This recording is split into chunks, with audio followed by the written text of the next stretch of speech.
सुप्रभात बच्चों आज हम पढ़ेंगे कक्षा सप्तम का षष्ठ पाठ सदाचारः। आइए देखते हैं इसका पहला प्रश्न। उपयुक्त कथनानां समक्षम आम अनुपयुक्त कथनानां समक्षम न इति लिखत। मतलब जो कथन जो है वो सही है, ठीक कहा गया है, उसके लिए हमें आम, और जो कथन सही नहीं है उसके लिए हम ना लिखेंगे। अब जैसे कि पहला कथन है, इनको मैंने सामने सॉल्व करके आपके लिखा है। पहला है प्रातः काले ईश्वरम स्मरेत। प्रातः काल ईश्वर का स्मरण करना चाहिए। तो प्रातःकाल ईश्वर का स्मरण करना चाहिए, ये बात जो है, ये कथन जो है वो सही है, इसलिए इसके सामने हम लिखेंगे आम। आम माने हाँ। दूसरा कथन देखेंगे बच्चों, अनृतम बुर्यात। अनृतम माने झूठ और बुर्यात माने बोलना चाहिए। तो झूठ बोलना चाहिए, यह कथन सही नहीं है, इसलिए इसके सामने हम लिखेंगे ना। तीसरा है मनसा श्रेष्ठ जन्म सेवेत। मन से बड़े लोगों की सेवा करनी चाहिए। तो ये भी बात सही है, ये कथन सही है, इसके सामने हम लिखेंगे आम। उसके बाद में मित्रेण कलहम कृत्वा जनः सुखी भवति। मित्रों से कलह करके व्यक्ति खुश रहता है, सुखी रहता है। यह कथन उपयुक्त नहीं है, सही नहीं है, तो इसलिए इसके सामने ना आएगा। अगला देखें, श्वः कार्यम अद्य कुर्वीत।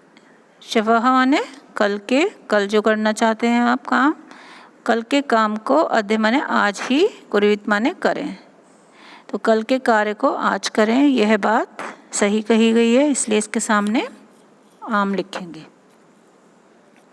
इसके बाद में बच्चों अगला प्रश्न है, प्रश्न नंबर 3 जो है, एक पदेन उत्तरत। एक पदेन उत्तरत में हमें एक ही शब्द में, एक ही पद में हमें इस बात का उत्तर देना है। पहला प्रश्न है कहा ना प्रतीक्षते।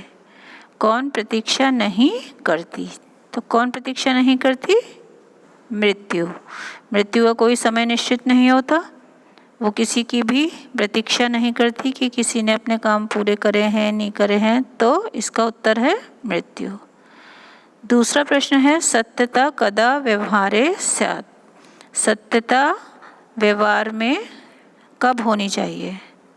तो व्यवहार में कब होनी चाहिए? इसका उत्तर है सर्वदा। सर्वदा माने हमेशा, मतलब हमेशा हमारे व्यवहार में सत्यता रहनी चाहिए। अगला प्रश्न है किम बुर्यात। किम बुर्यात माने क्या बोलना चाहिए, कैसे बोलना चाहिए? तो सत्यम प्रियम, सत्य और प्रिय।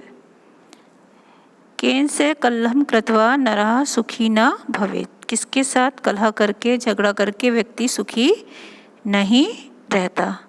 तो इसका उत्तर है मित्रेण। मित्रेण माने मित्र के साथ में। अब आएंगे हम अगले प्रश्न पे बच्चों।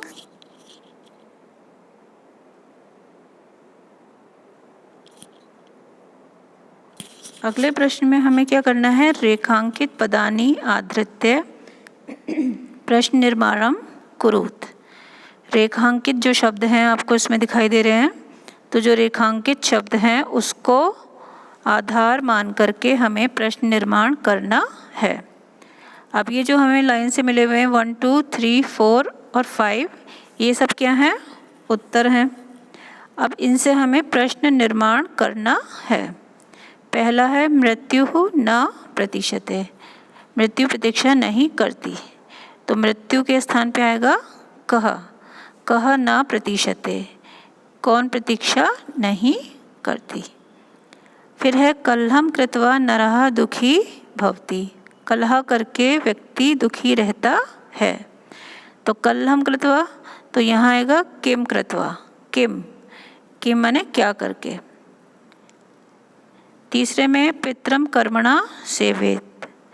पितरम कर्मणा सेवेत, तो पितरम के स्थान पे क्या है? पितरों की सेवा करनी चाहिए, ठीक है। तो इसके स्थान पे आएगा कम। एक वचन का कम। कम कर्मणा सेवेत। अगला है व्यवहारे मृदुता श्रेयसी। अब मृदुता शब्द पे अंडरलाइन है, तो मृदुता के नीचे जो आएगा प्रश्नवाचक शब्द वो आएगा का। क्योंकि मृदुता स्त्रीलिंग शब्द है तो किम के रूप में पहला जो होता है का माने कौन। व्यवहारे का श्रेयसी, व्यवहारे मृदुता श्रेयसी। सर्वदा व्यवहारे ऋजुता विधेया।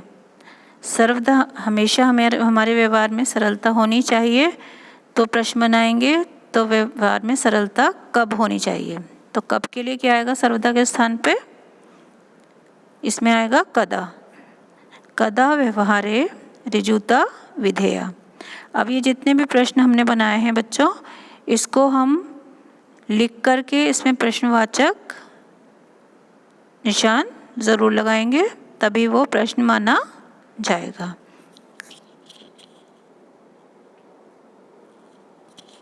अब इसमें देखते हैं अगले प्रश्न में। अगला प्रश्न है 6, पांचवा आपकी पुस्तक में ही भरना है।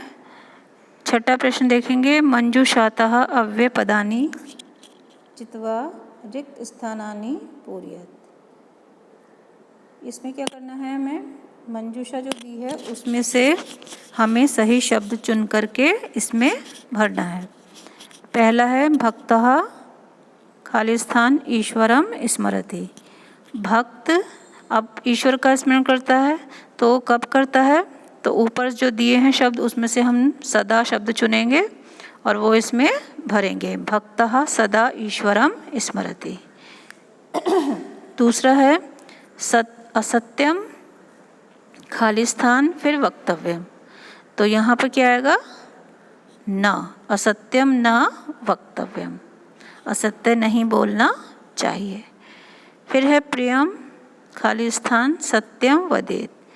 प्रिय और सत्य बोलना चाहिए, तो उसके लिए और के लिए क्या आ गया यहाँ पे, तथा। प्रिय तथा सत्य बोलना चाहिए। इसके बाद में नीचे है लता मेघा, फिर है खाली स्थान, फिर लिखा है विद्यालयम गच्छता। उसके इसमें लता मेघा के बाद आएगा च माने और, तो लता और मेघा विद्यालय जा रही हैं। इसके बाद में देखेंगे बच्चों, अगला है खाली स्थान पहले है, उसके बाद में लिखा है कुशली भवान। तो इसमें हम लगाएंगे यहाँ पे अपि। अपि का वैसे मतलब होता है भी, लेकिन जब भी अपि शब्द वाक्य के प्रारंभ में लगता है तब उसका अर्थ हो जाता है क्या। तो अपि कुशली भवान, तो इसका अर्थ हो गया क्या आप कुशल हैं। इसके बाद में आखिरी वाला देखेंगे महात्मा गांधी, फिर है रिक्त स्थान अहिंसाम न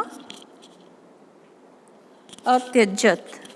महात्मा गांधी ने अहिंसा को नहीं छोड़ा। तो इसमें क्या आएगा यहाँ पे, कदाचन। महात्मा गांधी कदाचन अहिंसाम न अत्यजत। महात्मा गांधी ने अहिंसा को कभी भी नहीं छोड़ा। इस प्रकार से ये सभी प्रश्न जो हैं आपको अपनी कॉपी में, अपनी उत्तर पुस्तिका में लिखने हैं और लिख करके कार्य को पूर्ण करना है। तो ये जो क्वेश्चन मैंने आपको प्रश्न समझाए हैं ये सभी आप अपनी कॉपी में करें।